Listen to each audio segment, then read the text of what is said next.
आज मोहन सरकारंकर बहु प्रतीक्षित नियुक्ति समारोह और 16,009 जन नवनियुक्त शिक्षक मानकर प्रशिक्षण कार्यक्रम कलिंग स्टाडियम ठारे संगठित हो जाइछि।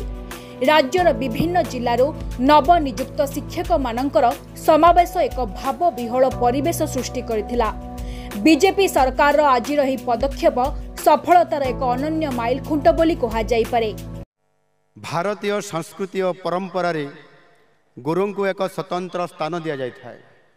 मानव जीवन चतुर्वर्ग व्यवस्था जेपरिक ब्रह्मचर्य, गृहस्थ, वानप्रस्थ और संन्यास मध्यरु ब्रह्मचर्य सबुठारु महत्वपूर्ण, कारण यही समय होउछि विद्यार्थीर जीवन ज्ञान आहरण करिबा यही समयर एकमात्र लक्ष्य।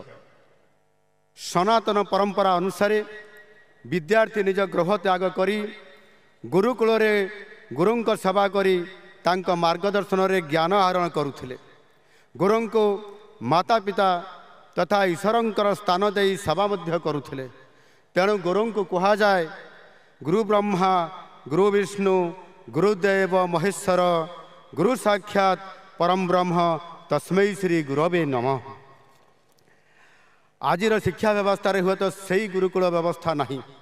आमर शिक्षा व्यवस्था आधुनिकता को आज आपणाई नहीं, किंतु यह अनस्वीकार्य जे आज मध्य मानव जीवन सबुठारु महत्वपूर्ण समय मानव जीवन को गढ़ी तोड़बारे शिक्षक ही सबुठारु बड़ भूमिका तुले थांती।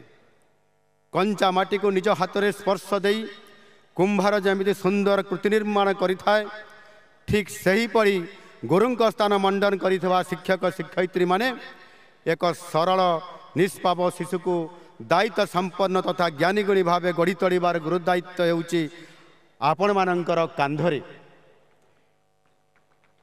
एठारे उपस्थित थिबा 16,000 रु अधिक शिक्षक नूतन शिक्षक शिक्षयित्री निज निज जीवन एक नुआ अध्याय सृष्टि करने को आपण माने समस्ते जाउछंती। आज ठारू आपण माने केवल जड़े जड़े सरकारी चाकुरिया नुहंती, आपण माने प्रत्येक हेउछंती जड़े जड़े मनीष गढ़ा शिल्पी। किछि लोकंक भाग्य थाए बड़ काम करिबा पाई। मोर स्पष्ट अनुमान आज जो बंधु माने एठी उपस्थित अछंती किंबा जो बंधु माने शिक्षक भूमिका रे एही समय राज्य रे काम करूचंती सेमानक कांधरे राज्यर देशर मानव सभ्यतार बड़ गुरु दायित्व अछि। देश रे राष्ट्रीय शिक्षा नीति क्रियान्वयन होउची। जो शिक्षा नीति रे गोटे प्रमुख प्राथमिकता अछि मातृभाषा रे शिक्षा दान।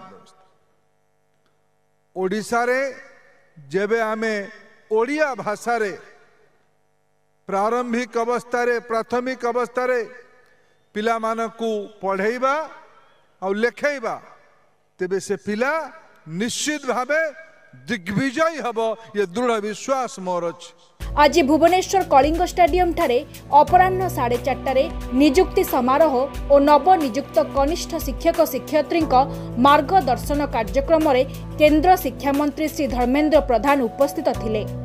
मुख्यमंत्री श्री मोहन चरण माझी 16,009 जन कनिष्ठ शिक्षक शिक्षयित्री को नियुक्ति पत्र बंटन करथिले। विद्यालय और गणशिक्षा विभाग द्वारा आयोजित यह कार्यक्रम रे उप मुख्यमंत्री श्री कनक वर्धन सिंहदेव, विद्यालय और गणशिक्षा मंत्री श्री नित्यानंद गंड, उच्च शिक्षा मंत्री श्री सूर्यवंशी सूरज एवं अन्यान्य वरिष्ठ अधिकारी माने जोग देइछन्ते। ब्यूरो रिपोर्ट ईश्वर टीवी।